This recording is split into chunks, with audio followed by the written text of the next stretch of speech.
So now we shall discuss about the next question, that is actually 13.11 हम लोगों ने solve किया था। 13.12 क्यू वैल्यू निकालें। क्यू वैल्यू का मतलब वही कितनी एनर्जी रिलीज होगी during the reaction. Find the Q value and the kinetic energy emitted by alpha particle in alpha decay, है ना। इसमें पहला दिया हुआ है रेडॉन का, है ना। तो रेडॉन का मास है 226 और इसका एटॉमिक नंबर दिया हुआ 88 और बी जो है वो निकालना है हमें। इसके लिए पहला रेडियम दिया हुआ है, दूसरा रेडॉन है। रेडॉन का मास दिया हुआ है 86 और ये दिया हुआ है 220। अब देखिए इसमें क्या क्या दिया हुआ है। मास ऑफ पहले हम रेडॉन का मामला अपना सुलझाते हैं। मास ऑफ रेडॉन दिया हुआ है, मास ऑफ रेडॉन दिया हुआ है मास ऑफ रेडॉन 226.025040 AMU या U लिख दीजिए, MU वैल्यू की चीज है। आगे दिया हुआ है कि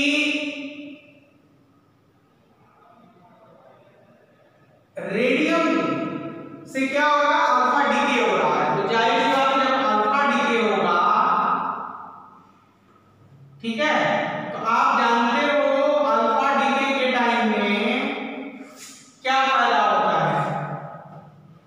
जो भी नया स्पीसीज यहाँ 222 होना चाहिए, हाँ 222, जो भी नया स्पीसीज पैदा होगा उसका ये नंबर कितना होगा, 2 घटेगा, यानी ये कितना हो जाएगा 86 हो जाएगा, ठीक।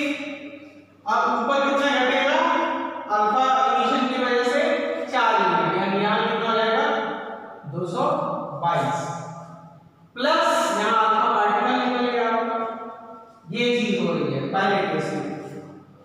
तो पहले केस में इसीलिए दिया हुआ है कि रेडियम 26 का जो वेट दिया हुआ है वो दिया हुआ है, साथ ही साथ जब रिएक्शन हो रहा है तो हमें मिल क्या रहा है, रेडॉन मिल रहा है। कौन सा, ये भी रेडॉन ही है ना। इस रेडॉन का मास दिया हुआ है, रेडॉन 222 का मास दिया हुआ है। मास ऑफ रेडॉन 222 का दिया हुआ है, ये वैल्यू है। इसका मास दिया हुआ है 220.01137। यहां तक मामला क्लियर है। अब ऐसा रिएक्शन होगा तो यहां क्या लिखिएगा, क्यू फैक्टर यानी एनर्जी निकलेगी। अब इसको हमको सॉल्व करना है। तो पहले केस में आप जानते हो कि हमेशा एनर्जी अगर निकल रही होगी तो मास इफेक्ट जो होगा delta M is equal to what, mass of reactant minus mass of product, ठीक है। यही मास इफेक्ट इससे आएगा। तो मास ऑफ रिएक्टेंट कौन है, रेडियम। रेडियम कौन वाला है, 226।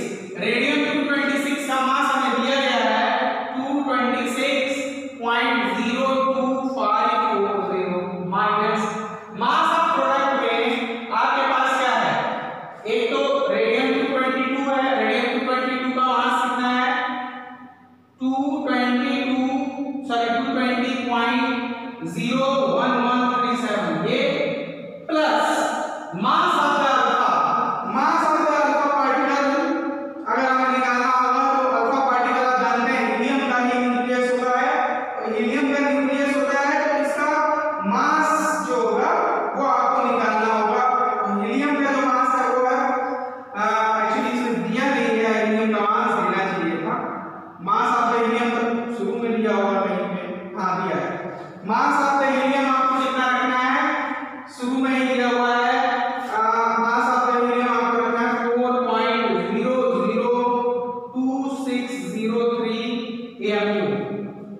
जी।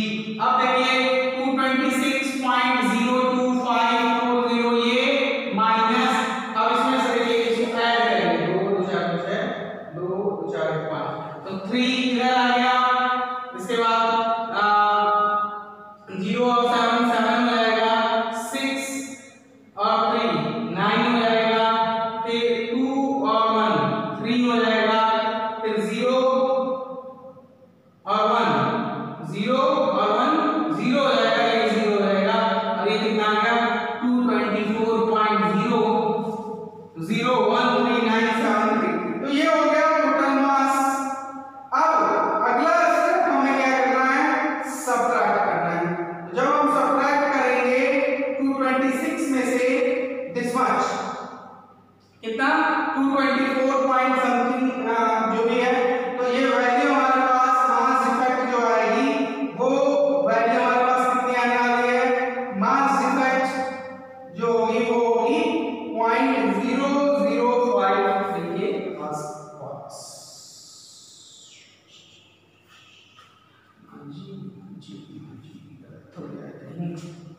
क्या तो मास ऑफ रेडियम हमने क्या लिया था, रेडियम का 226 दिया हुआ है, इसका दिया हुआ है mass of the product radium का। ये मामला थोड़ा सा गड़बड़ है, 220 नहीं होना चाहिए बल्कि कुछ और होना चाहिए। देख लेते हैं mass of the radon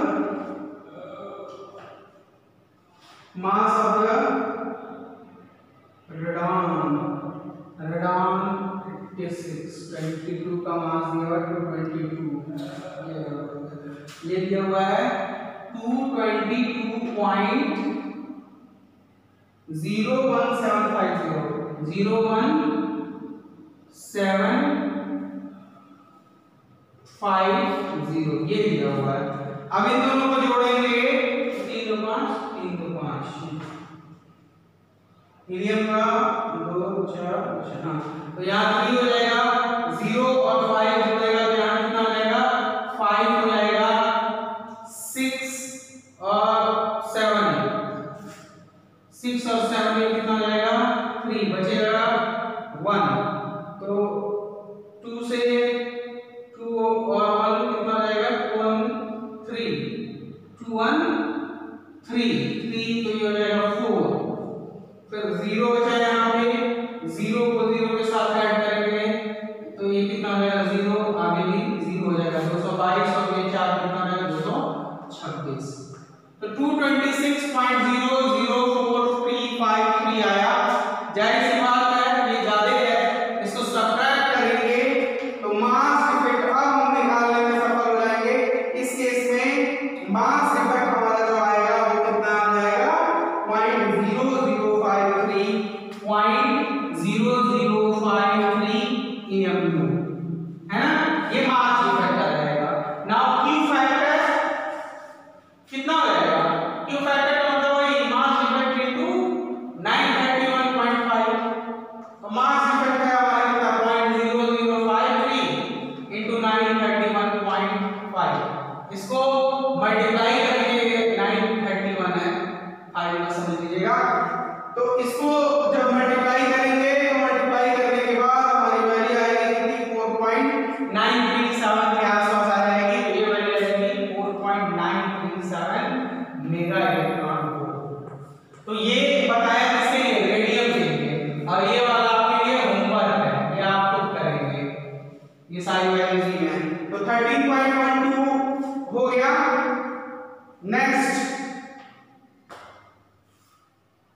next 13.13 छोड़ दीजिएगा, इसलिए छोड़ दीजिएगा क्योंकि ये क्या है रेडियोएक्टिविटी पे बेस्ड है। आगे की तरफ चलते हैं।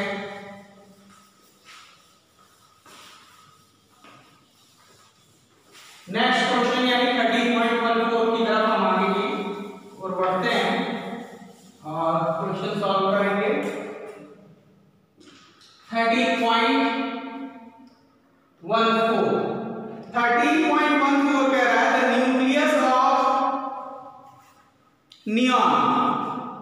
The nucleus of neon decays by beta emission. Write down the beta decay equation and determine the maximum kinetic energy of condition. तो जाहिर सी बात है ये नियॉन साहब आपके हैं, नियॉन साहब का मास है इतना, इनमें बीटा इग्निशन हो रहा है। तो बीटा इग्निशन जब भी होता है ये एटॉमिक नंबर बढ़ जाता है। तो ये नियॉन है, नियॉन है, इसका एटॉमिक नंबर बढ़ेगा, एक एटॉमिक नंबर बढ़ जाएगा। तो ये क्या हो जाएगा, नियॉन से सोडियम में बदल जाएगा, मास इसका रह जाएगा 23। तो ये रिएक्शन हो रहा है, सोडियम में बदल रहा है और इसके साथ क्या निकला, एक नियॉन निकला। नियॉन का एटॉमिक मास 0 होता है, सॉरी बीटा का, और एटॉमिक नंबर -1 होता है। देखिए जोड़े जाएंगे तो सब 4 निकल के आएंगे, प्लस इसके साथ Q फैक्टर Q ये आ रहा है, Q फैक्टर आ रहा है। अब हमसे ये पूछा जा रहा है कि आप ये बताओ कि determine the maximum kinetic energy, है ना। तो बीटा डीके का इक्वेशन ये होगा, determine the maximum kinetic energy above the electron limited. तो कितना काइनेटिक एनर्जी निकलेगा इस बीटा का, कितना Q फैक्टर होगा। तो सबसे पहले हम मास इफेक्ट निकाल लें। तो यहां देखिए क्या क्या दिया होगा, आप सुनिए। दिया हुआ है mass of neon, mass of neon 23, mass of neon 23 दिया 22.994466 AMU, जिसको AMU से रिप्रेजेंट कर सकते हैं। फिर मास ऑफ सोडियम 23 दिया हुआ है, वो दिया हुआ है 22.089770, 22.089770 AMU। अब मास डिफेक्ट सबसे पहले हम निकाल लें। तो मास डिफेक्ट जाहिर सी बात है रिएक्टेंट साइड, यानी मास ऑफ द नियॉन 23, ये में से हम किसको हटाएंगे, mass of the sodium 23, mass of the sodium 23 plus किसको हटाएंगे, बीटा पार्टिकल के मास को, यानी मास ऑफ बीटा, ये ठीक है ना,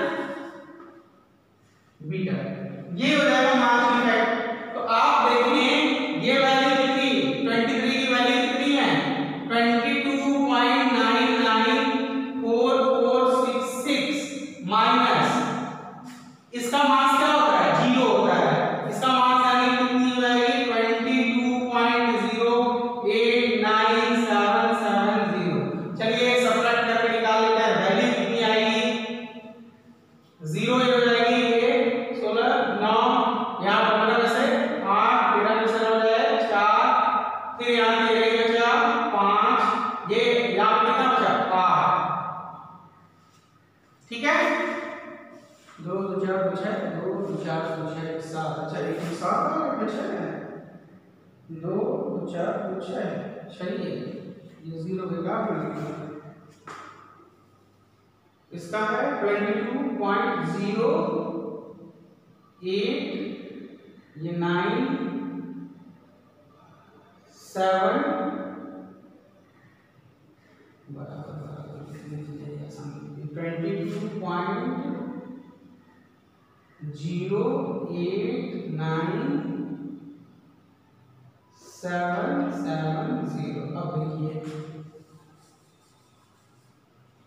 है जी, तो ये कितना है 28.089770 और ये है कितना, तो ये 6 हो जाएगा, 16 9 हो जाएगा, ये 13 में से 7 जाएगा 6 हो जाएगा, और ये 13 में से 9 जाएगा 4 हो जाएगा, फिर ये यहाँ 8 के बाद ये 0 हो जाएगा, एंड दिस इज योर 9।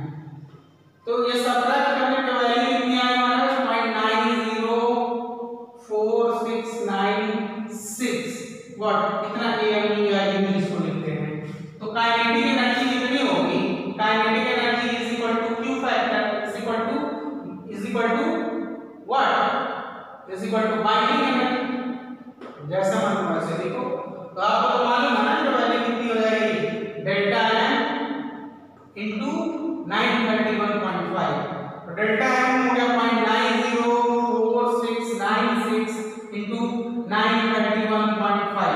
इसको जब आप मल्टीप्लाई करोगे तो ये कितना आ जाएगा, 800, कौन सा क्वेश्चन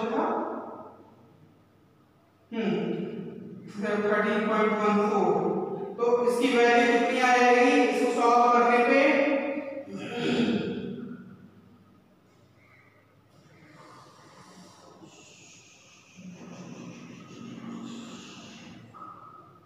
13.14, तो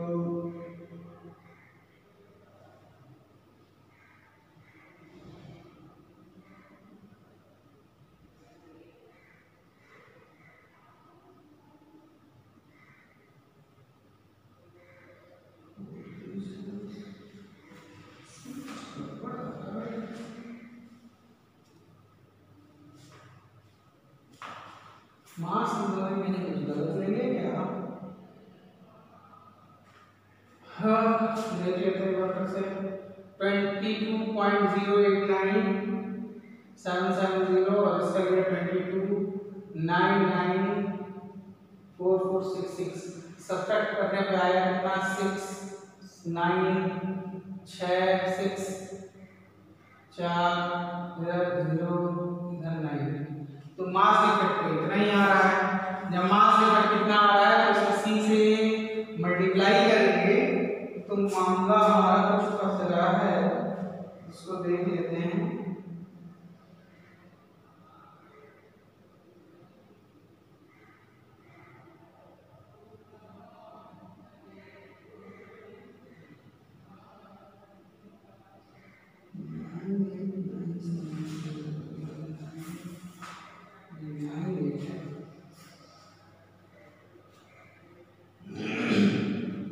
ठीक है, तो कितना आएगा इसको मल्टीप्लाई करके आप इलेक्ट्रॉन वोल्ट में कन्वर्ट कर लीजिएगा। चलिए आगे चलते हैं, यानी 13.15 में कुछ ऐसा ही क्वेश्चन है। 13.15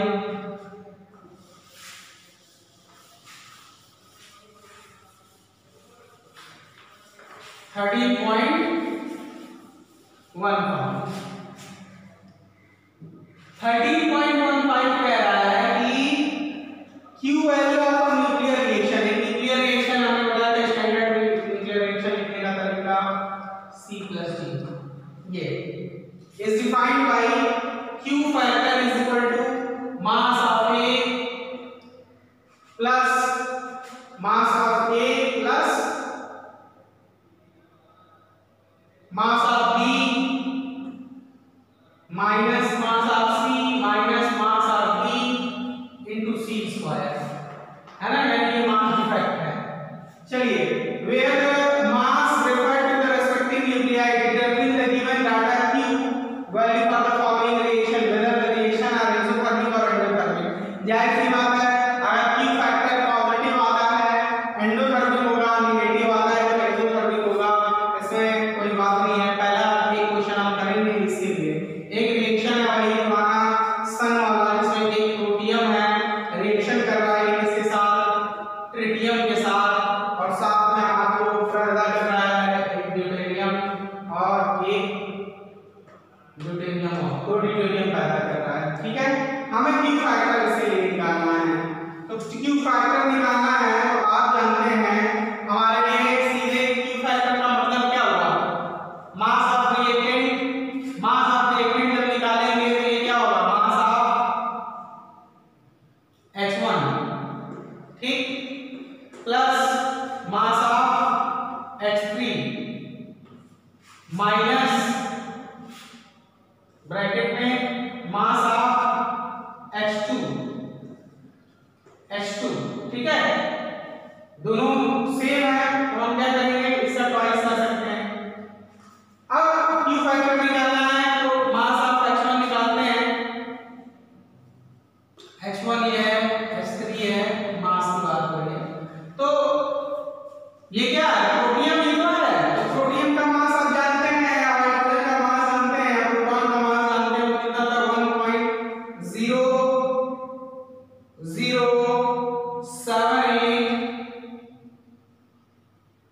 1.007825। अब mass of tritium, mass of tritium में आप जान रहे हैं ये किससे मिलके बना है? इसमें है इसमें मास ऑफ क्या क्या है? मास ऑफ न्यूट्रॉन है कितना? 2,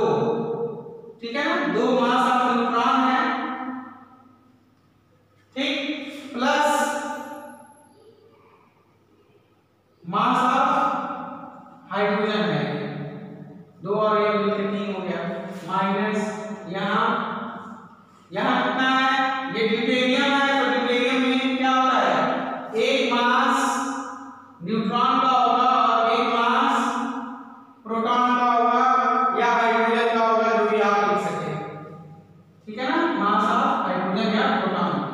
तो ये सारी वैल्यूज आपको दी हुई है, ये हो जाएगा 1.0078252 इनटू मास ऑफ न्यूट्रॉन यहाँ दिया हुआ है, it is 1.008665, mass of hydrogen फिर दिया हुआ है, यहाँ हमने लिखा हुआ है, तो एक्चुअली ये कितना हो जाएगा, ये मास ऑफ हाइड्रोजन इसमें जोड़ेंगे तो क्या हो जाएगा, ट्वाइस हो जाएगा ना, ये हाइड्रोजन और ये खुद हाइड्रोजन ही होगा, ऐसे समझ लीजिए, तो ट्वाइस हो जाएगा, मास ऑफ न्यूट्रॉन हमने लिख लिया, मास ऑफ हाइड्रोजन और ये हाइड्रोजन मिला के ट्वाइस कर दिया, और यहाँ पे इतना करने के बाद -2 मास ऑफ न्यूट्रॉन में निकाला था कितना, 1.008665 ये, और प्लस मास ऑफ हाइड्रोजन हमारे पास कितना है, आप खुद देखिए, मास ऑफ हाइड्रोजन हमारे पास है 2 इंटू, अच्छा मास ऑफ हाइड्रोजन कितना है देखिए ना, हाँ मास ऑफ हाइड्रोजन हमारे पास कितना है 1.007825, कितना हमें कैलकुलेशन करने के बजाय यहीं घटा बढ़ा के सॉल्व करना चाहिए, जैसे अगर यहाँ हम इसको सिंपलीफाई करते तो देखो ये इतना लिखना उतना नहीं पड़ता, क्या नहीं लिखना पड़ता, ये चीज मास ऑफ हाइड्रोजन ही है ना, इसको जब हम सॉल्व करते तो ये मास ऑफ हाइड्रोजन आ जाता, दिस, और यहाँ पे हमको क्या क्या मिलता, ये ट्रिटियम है तो यहाँ पे भी एक मास ऑफ हाइड्रोजन हमको मिलता, और साथ ही साथ हमको यहाँ क्या मिलता, 2 न्यूट्रॉन मिलता, 2 मास ऑफ न्यूट्रॉन मिलता, ठीक, ये इतनी चीजें हमको मिलती। इसके बाद इसमें से हम इसको जब सॉल्व करते तो माइनस, यहाँ हमको मिलता -2 टाइम्स मास ऑफ न्यूट्रॉन, और ये मास ऑफ हाइड्रोजन यानी -2 टाइम मास ऑफ प्रोटॉन या हाइड्रोजन। अब देखो ये मास ऑफ हाइड्रोजन और ये मास ऑफ हाइड्रोजन कैंसिल हो जाता है, यहाँ 2 मास ऑफ नाइट्रोजन है ना, और यहाँ 1 मास ऑफ नाइट्रोजन है, तो आंसर हमारा क्या था, माइनस मास ऑफ नाइट्रोजन। तो हमारा मास इफेक्ट जो है ना, ये सब इतना लंबा चौड़ा बड़ा वैल्यू लिखने के बजाय वही सिंपली सॉल्व हो गया होता है ये। तो जब हमारा Q फैक्टर, जब हमारा डेल्टा m क्या आ रहा है, delta m is less than 0, क्योंकि मास ऑफ न्यूट्रॉन क्या है, आप जान रहे हो, मास ऑफ न्यूट्रॉन दिया हुआ है 1.008665, ये दिया हुआ है, ये क्या है, माइनस में आ रहा है, लेस देन 0 है, तो इसका मतलब द रिएक्शन इज, ये रिएक्शन पॉसिबल नहीं होगा, क्योंकि एनर्जी जो है, जो मास है वो डिस्ट्रैक्ट नहीं हो रहा है, बल्कि फॉर्म हो रहा है, इधर का मास क्या है, कम है, और इधर का मास ज्यादा है, तो द रिएक्शन इज एक्सोथर्मिक, और ये रिएक्शन आपका नहीं होगा, ये आपका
राइट द न्यूक्लियर रिएक्शन। तो फिर 13.6 हमारे कोड से बाहर है, 13.7 हमारे कोड से बाहर है, 13.8 हमारे कोड से बाहर है, सॉरी ये सब तो हम लोग कर ही चुके थे। कौन सा करना है? 13.15 पे कर लिया, 13.15 ही इससे पहले किया था सॉरी, है ना? 13.15 ही किया था। दूसरा क्वेश्चन कार्बन और कार्बन के है, तो ये वाला क्वेश्चन आपका होगा होमवर्क का। उसके बाद 13.16 दिया हुआ है, suppose we think that iron 56 nucleus into 2 equal fragments में हम इसको बांट दें, ठीक है? मतलब हमारे पास किसी तरीके का एक रिएक्शन है जिससे हम आयरन 56 जो है इसको हम दो बराबर बराबर भागों में बांट दें, किसमें? एल्युमिनियम में।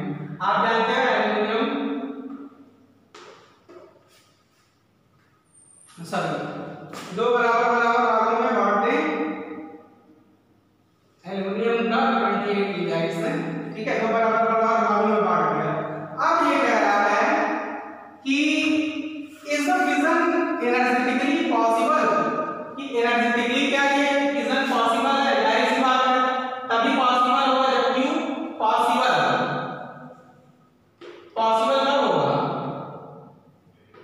व्हेन डेल्टा एन यानी मास डिफेक्ट इज पॉजिटिव और Q factor is greater than 0, तभी ये रिएक्शन पॉसिबल होगा। तो चलिए देखते हैं, पहले हम डेल्टा एन निकाल लेते हैं। तो डेल्टा एन जब निकालेंगे तो क्या होगा? Mass of iron 56 Fe56 minus reactant 2 times mass of aluminium 28। Solve करते हैं, दिया हुआ है वैल्यू दिया हुआ है, मास ऑफ आयरन 56 की वैल्यू है 55.93494, ये minus 2 times mass of aluminium दिया हुआ है 27.98191। सॉल्व करके देखिए आप, this value becomes 55.93494 minus multiply reaction करिए तो 2 2 4 1 5 2 2 4 1 5 2 से मल्टीप्लाई करेंगे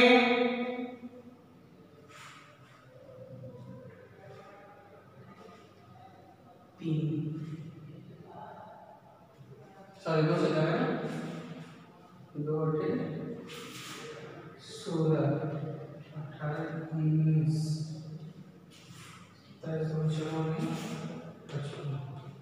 देखिए वैल्यू जो आ रही है वो आपकी क्या आ रही है? ये दो, ये और ये कितनी हो गई? अगर एक यहां से यहां ले लो तो से जाएगा, ये 7 हो जाएगा, ठीक है? और अगर हम यहां से भी, अब ये 18 हो गया तो ये जो है 9, ठीक? तो सबसे पहली दिक्कत तो यही है, जो वैल्यू हमारे आ रही है उसमें ये जो वैल्यू हमारी आएगी वो किसमें आएगी? निगेटिव में आएगी। या कुल मिला के कहें तो ये वैल्यू हमारी क्या आनी चाहिए थी? निगेटिव में आनी चाहिए थी ना। जब निगेटिव में आनी चाहिए थी तो ये वैल्यू डेल्टा एन जो हमारे पास आएगा सॉल्व करने पे 13.16 में जब डेल्टा एन की वैल्यू हम निकालेंगे तो डेल्टा एन की वैल्यू हमारे पास कितनी आ रही है? माइनस के 7 आएगी। इस केस में जो वैल्यू आ रही है वो आ रही 0.0।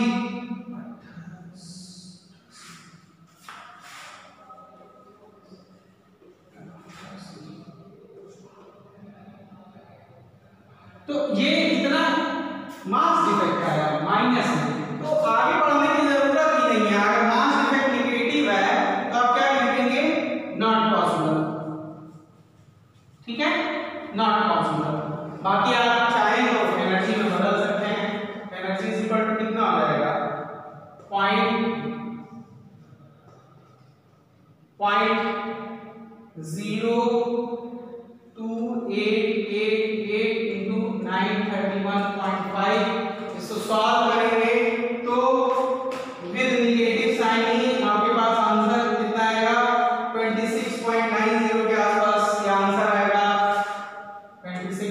6.90 है ना मेगा इलेक्ट्रॉन वोल्ट।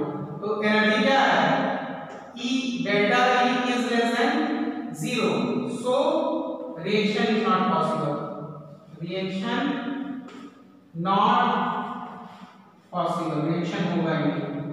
ठीक है, तो ये क्वेश्चन इस तरीके से भी पूछा जाता है। आगे चलते हैं।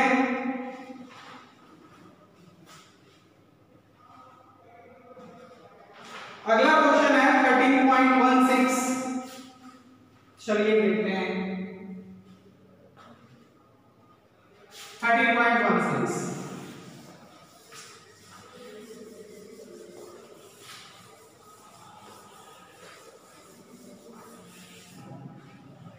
13.16 कर चुके ना। 13.17 A fission property में plutonium 239 is very similar to uranium 235. The average energy released per fission is 180 mega electron volt. How much energy in mega electron volt is released if all the atom in 1 kg of pure plutonium undergoes fission? तो सबसे पहले हम क्या निकालेंगे? Number of atoms of plutonium in 1 kg। तो हमको मालूम है प्लूटोनियम सिंस 239 ग्राम में 6.023 into 10 to the power 23 atom होते हैं प्लूटोनियम के। सो हमको कितना निकालना है? 1000 का। तो कितना आएगा? 6.023 into 10 to the power 23 upon 239 into 1000। तो कितने हो जाएंगे? 6.023 into 10 to the power 26 upon 239 atom. इतने एटम मौजूद होंगे कितने में? 1 केजी में। अब सवाल ये है, ये कह रहा है कि जब प्लूटोनियम का द एवरेज एनर्जी रिलीज पर फिजन कितना है? 180 मेगा इलेक्ट्रॉन वोल्ट। यानी एक फिजन जब होता है तो कितनी एनर्जी निकल रही है? एक फिजन पे एनर्जी निकल रही है आपकी कितनी? 180 मेगा इलेक्ट्रॉन वोल्ट। तो टोटल एनर्जी कितनी हो जाएगी? टोटल एनर्जी बहुत ही सीधा है। वन एटम के फिजन पे कितनी? 180 मेगा इलेक्ट्रॉन वोल्ट। तो इस पे कितना आ जाएगा? 6.023 into 10 to the power 26 by 231। एक एटम पे इतना, तो इतने एटम पे सीधे मल्टीप्लाई हो जाएगा 39। सॉरी, इसको सॉल्व करेंगे तो आपकी टोटल एनर्जी जो आएगी ये सीधे आप लिख सकते हैं। टोटल एनर्जी जो आपकी आनी है इस केस में, कौन सा क्वेश्चन था? 13.17। तो ये 4 इसकी value 2.52 into 10 to the power 24 हो जाएगी। 2.42 into 10 to the power 24 into 180 mega electron. इसको मल्टीप्लाई करेंगे, इसको मल्टीप्लाई करने का हमारे पास जो आंसर आएगा वो हो जाएगा कितना? 4.54। इसको अगर यहाँ ये कर लें तो 4.54, 2 यहाँ से और 24 यहाँ से, तो 10 to the power 26 mega electron volt. सोच लो इतनी ज्यादा एनर्जी गोरख को उड़ाने के लिए काफी है। समझ रहे हैं ना? तो 1 किलो अगर आपको कहीं से जुगाड़ मिल गया रेडियम का, तो उतने में आप वारे न्यारे कर सकते हैं पूरे गोरख का। सोच लीजिए, ये बहुत इंपॉर्टेंट है। आगे की तरफ चलते हैं। 13.17 सिंपल सा क्वेश्चन है, इसमें बहुत ज्यादा इम्पोर्टेंट नहीं थी। आगे चलते हैं। ये ट्रिकी क्वेश्चन है। 13.18 ट्रिकी क्वेश्चन है, साथ ही साथ एक प्रैक्टिकल क्वेश्चन भी है, यानी न्यूक्लियर रिएक्टर से रिलेटेड क्वेश्चन है। तो इसको सॉल्व करते हैं। सवाल ये है 13.18 में सवाल ये है 13.18 में कि भैया एक फिजन रिएक्टर है जो कंज्यूम करता हाफ ऑफ इट्स फ्यूल, है ना। तो फ्यूल कंजम्पशन क्या है, पहले इसको लिख लें। फ्यूल कंजम्पशन 1/2 हाफ मास, मतलब ये है fuel consumption is half of its fuel in time. Time कितना है, in t is equal to 5 year. 5 year को हम अगर सेकेंड में बदले तो कितना हो जाएगा, 5 कितने दिन होते हैं, 65, और एक दिन में कितने सेकेंड होते हैं, कितने सेकेंड होते हैं, इतना सेकेंड। इतने सेकेंड में यानी जो आपका फ्यूल होगा, अगर 5 किलो का फ्यूल आपने लिया है तो 5 साल बाद कितना बचेगा, 5 साल बाद आपके पास मात्र बचेगा 2.5 किलो। अगर 5 किलो आपने शुरू में लिया था तो 5 साल बाद कितना बचेगा, 2.5 किलो। तो टाइम है 5 ईयर, जिसको हमने सेकेंड में बदल दिया है। अगली चीज ये पूछ रहा है, क्या रहा है, how much uranium 235 did contain it initially, ये पूछ रहा है। ठीक है, ये पूछ रहा है कि कितना यूरेनियम 235 इनिशियली ये कंज्यूम कर रहा था। ठीक है, सवाल आगे कह रहा है, assume that reactor operates 80% of the time, माने 80% of the time that all energy generated arises from fission uranium 235 and that the nuclide is consumed only in fission process। तो पहली चीज है कि जो आपका रिएक्टर है वो टोटल कितने समय के लिए ऑपरेट हो रहा है, वो टोटल ऑपरेट हो रहा है केवल 80% के लिए। तो हमें ये मालूम है कि इसका पावर कंजम्पशन कितना है, पावर कंजम्पशन दिया हुआ है, इसका पावर कंजम्पशन है, शुरुआत में दिया हुआ 1000 मेगावाट। 1000 मेगावाट का मतलब होगा 1000 ये और 10 पे पावर 6 यानी 10 टू द पावर 9 वाट इतनी एनर्जी को प्रोड्यूस कर रहा है। तो टोटल एनर्जी निकालने पहले, total energy produced in 5 year निकाल लेते हैं तो कितना हो जाएगा। आप जानते हो एनर्जी इज इक्वल टू क्या होता है, वर्क डन या एनर्जी अपॉन टाइम क्या होता है, power. This implies energy is equal to power into time. तो पावर आपका कितना है, 10 टू द पावर 9 है, और टाइम आपके पास बहुत सफिशिएंट है, 5 इंटू 365 इंटू 864, यहाँ छोड़ दीजिए, ये 2 जीरो मिला के इसको लिख दीजिए 11, ये 2 जीरो मिला के, तो इतना जूल एनर्जी आपका प्रोड्यूस होगा। अब अगली शर्त ये है कि केवल 80% टाइम तक ये क्या करता है, ऑपरेट करता है। तो अगली प्रॉब्लम हमारी ये है,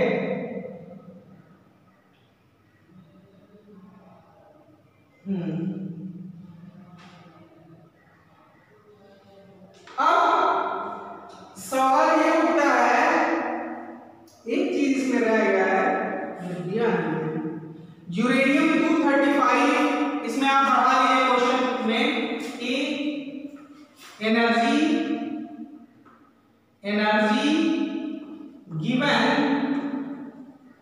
बाय यूरेनियम 235 पर फिजन,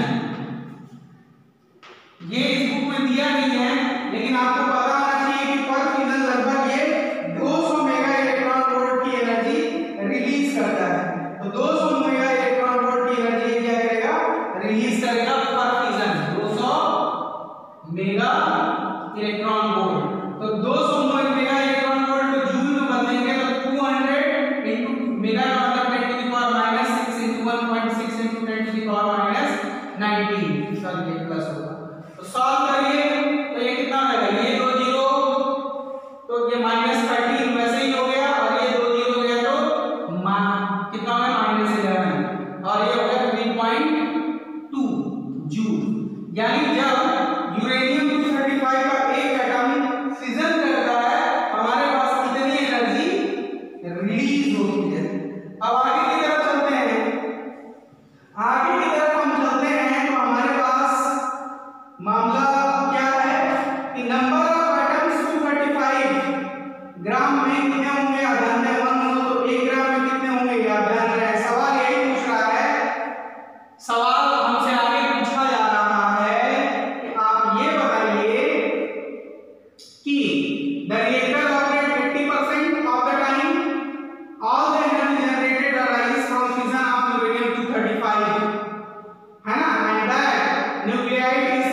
by fission process। आपको बताना है कि 5 ईयर में हाउ मच यूरेनियम 235 अब कितना एनर्जी निकल रहा है आपका 5 साल में इतना ना। और एक एटम कितनी एनर्जी रिलीज कर रहा है इतना कर रहा है। तो हम अब अपने डेस्टिनेशन पे पहुंचने वाले हैं। सिंस 235 ग्राम कंटेन कितने atom 6.023 into 10 to the power 23। तो 1 ग्राम में कितने एटम होंगे 6.023 into 10 to the power 23 upon 235 इतने एटम्स। ठीक, तो एक एटम की एनर्जी कितनी है तो एनर्जी इन 1 ग्राम कितना होगा। तो 1 ग्राम में कितने एटम है आपके यानी 6.023 into 10 to the power 23 upon 235 और एक एटम कितनी एनर्जी रिलीज कर रहा है वो कर रहा है 3.2 into 10 to the power 11 -11 यानी इसका मतलब हुआ 1 ग्राम कितनी टोटल एनर्जी रिलीज कर रहा है 6.023 into 3.2 अपॉन 235 ये और इन दोनों को मल्टीप्लाई करेंगे तो ये हो जाएगा 10 to the power 12 जूल। इसका मतलब 1 ग्राम में कितनी एनर्जी हमको रिलीज हो रही है दिस मच। 1 ग्राम में टोटल एनर्जी हमारे पास कितनी रिलीज हो रही है। तो 1 ग्राम की टोटल एनर्जी हमको पता चल गई है। तो टोटल एनर्जी कितना जनरेट कर रहा है 5 साल में आप बताइए कितना 5 साल में कितना एनर्जी जनरेट कर रहा है इतना है ना। और 5 साल में इतनी एनर्जी कंज्यूम कर रहा है या प्रोड्यूस कर रहा है। और 1 ग्राम में कितनी एनर्जी प्रोड्यूस हो रही है इतनी एनर्जी प्रोड्यूस करने के लिए कितना यूरेनियम 235 के मास की जरूरत होगी। तो यहां से हमने शुरू किया दिस वाज स्टेप 1 देन यहां स्टेप 2 पे गए। अब हम स्टेप 3 पे चलेंगे। इधर वाला मिटा दे रहे हैं सबने कर ही दिया होगा।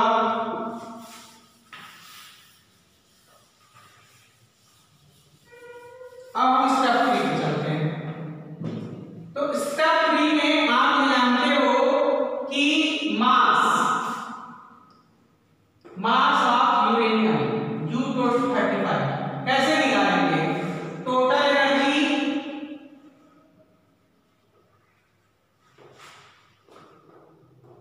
इन 5 year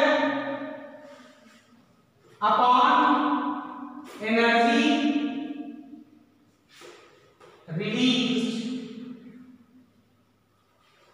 in 1 gram of uranium 235।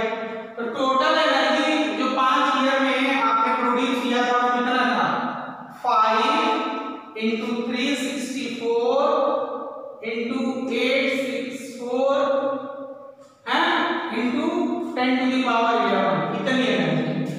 और 1 ग्राम में कितना प्रोड्यूस हुआ था 1 ग्राम में प्रोड्यूस हुआ था 6.023 into 3.2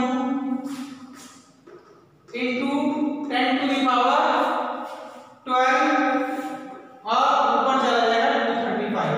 ठीक है, इसको सॉल्व कर लीजिए। इसको सॉल्व करेंगे तो जो टोटल टाइम आपका आएगा वो सेकंड में आएगा। और सेकंड में कितना आएगा ये लगभग आ जाएगा सॉरी जो टोटल ग्राम में आएगा वो आएगा 192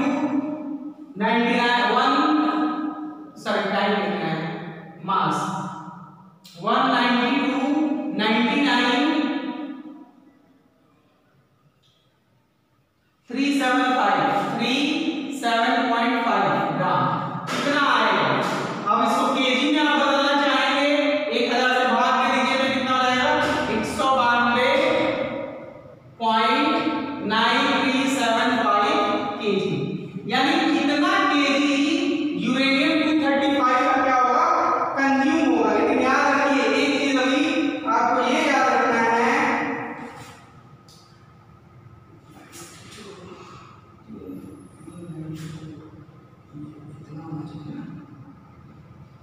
इतना के, लेकिन आप याद रखिए कि ये हाफ केवल आधा यूरेनियम अभी कंज्यूम हुआ है, तो पूरा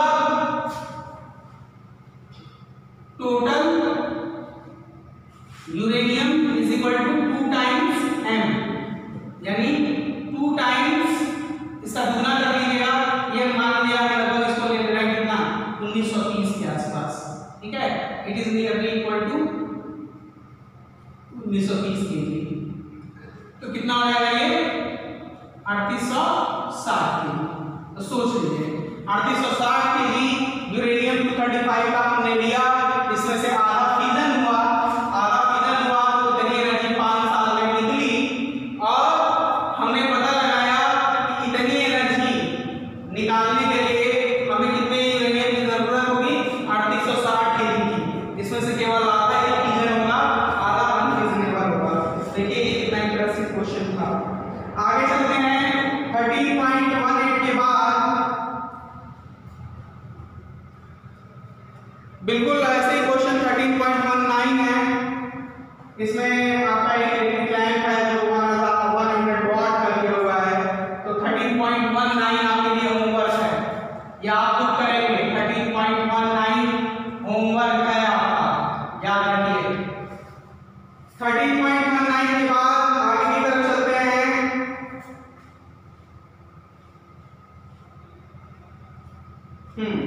13.20 थोड़ा जो है कॉम्प्लिकेटेड क्वेश्चन है, जिसे हमें थोड़ा सा दिमाग लगा के समझना है। चलिए देखते हैं।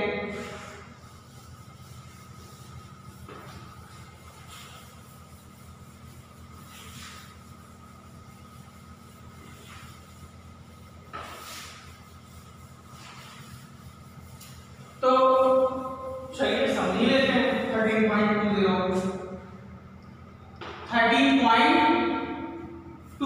calculate the height of potential barrier for head-on collision of 2 deuteron. 2 deuteron है, हेड-ऑन कोलिजन कर रहे हैं, ठीक है, ऐसे दोनों लड़ रहे हैं, हेड-ऑन कोलिजन है। ड्यूटेरियम के लिए आप जानते ही हैं इनका मास इस तरह का होगा, ये भी H2 होंगे और ये भी ये होंगे। ये ड्यूटेरियम है, हेड-ऑन कोलिजन कर रहे हैं। Now the height of the potential barrier is given by the Coulomb repulsion between 2 neutrons when they just touch each other, है ना। Assume they can take it as hard sphere of radius 2 Fermi, यानी इनका radius जो है वो कितना हो सकता है, रेडियस जो है वो 2 Fermi हो सकता है इससे अधिक। यानी यहाँ से यहाँ तक के बीच की दूरी कितनी हुई 2 Fermi, और यहाँ से यहाँ तक के बीच की दूरी कितनी हुई 2 Fermi। तो दोनों के बीच का डिस्टेंस हम चाहें तो आराम से निकाल सकते हैं, और वो कितना हो जाएगा 4 Fermi। तो यहाँ डिस्टेंस बिटवीन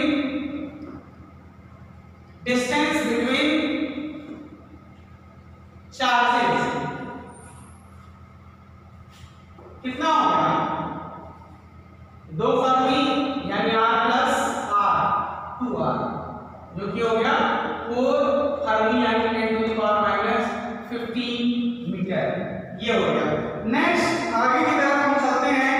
क्या पूछ रहा है, kinetic energy of 2 neutrons before collision.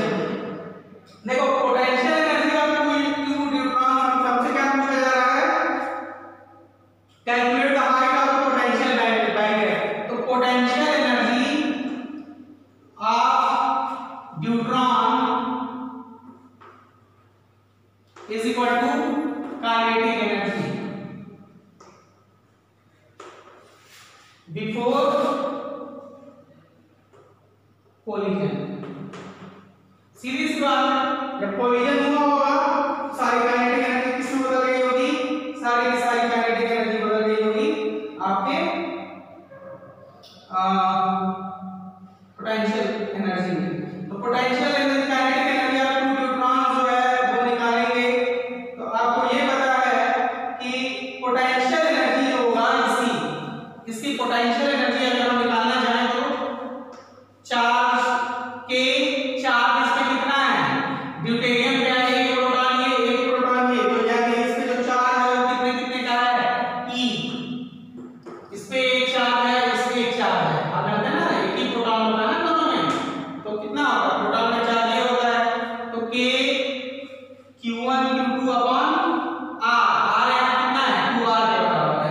Is equal to kinetic energy of first plus kinetic energy of second, दोनों बराबर है। तो दिस इंप्लाइज हम सीधे कर सकते हैं kinetic K1 kinetic energy of first neutron, K2 kinetic energy of second neutron. तो ये हो गया काइनेटिक एनर्जी Ke से कटेगा नहीं तो दिक्कत हो जाएगी। ये हो गया। अब इसको सॉल्व करेंगे तो this becomes Ke square upon 2R। यहां तक किसी साहब को दिक्कत नहीं होगी। 2 into काइनेटिक एनर्जी वैल्यू रखना शुरू कर दीजिए।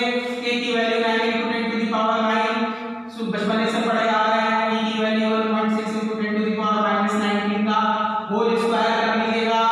और आप जानते हैं कि ये 2R को हमको क्या करना है, R को हमको कितना लिखना है,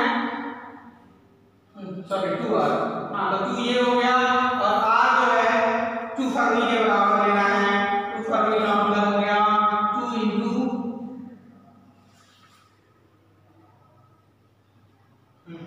2R। R की value 2 into 10 to the power -15। तो ये हो गया, ये काइनेटिक एनर्जी वैल्यू। ये वैल्यू जो आ रही है आपकी काइनेटिक एनर्जी की, इसमें सॉल्व करिए। -15 ऊपर कितना हो जाएगा, 2.56 into 10 to the power -38। नीचे -15 है, -15 है, तो -38 में से -15 घटाएंगे तो कितना हो जाएगा, -23 हो जाएगा। तो -23 हो जाएगा। उसके आगे जब इसको आप सॉल्व करेंगे तो आपकी वैल्यू जो है काइनेटिक एनर्जी केवल एक न्यूट्रॉन की अगर हमें निकालनी होगी तो 2 से डिवाइड भी करना पड़ेगा। तो इसको अगर आप सॉल्व करें दिस मच, तो kinetic energy in electron volt अगर हम निकालें तो ये कितना हो जाएगा, 9 into 10 to the power kinetic energy in electron volt for 1 neutron. तो 9 into 10 to the power 9, ये 9 into 10 to the power ये 38 -38 ये हो गया 15 और 24, 38 में से 24 जाएगा तो कितना बचेगा, 10 to the power 14। ठीक है, ये और ये मामला समाप्त हो गया। अब यहाँ कितना बचा, 1.6 है जी, और वो भी फिर स्क्वायर है 1.6 और बचेगा। अच्छा नीचे की बात कर लें तो यहाँ पर बचेगा केवल 4 और 2 काइनेटिक एनर्जी। तो ये 1 2 यहाँ भी आ जाएगा, इलेक्ट्रॉन वोल्ट को बदलेंगे तो 1.6 into 10 to the power 19 ऊपर चला जाएगा। 1.6 से 1.6 कैंसिल हो जाएगा, ये 8 से कैंसिल हो जाएगा 0.2।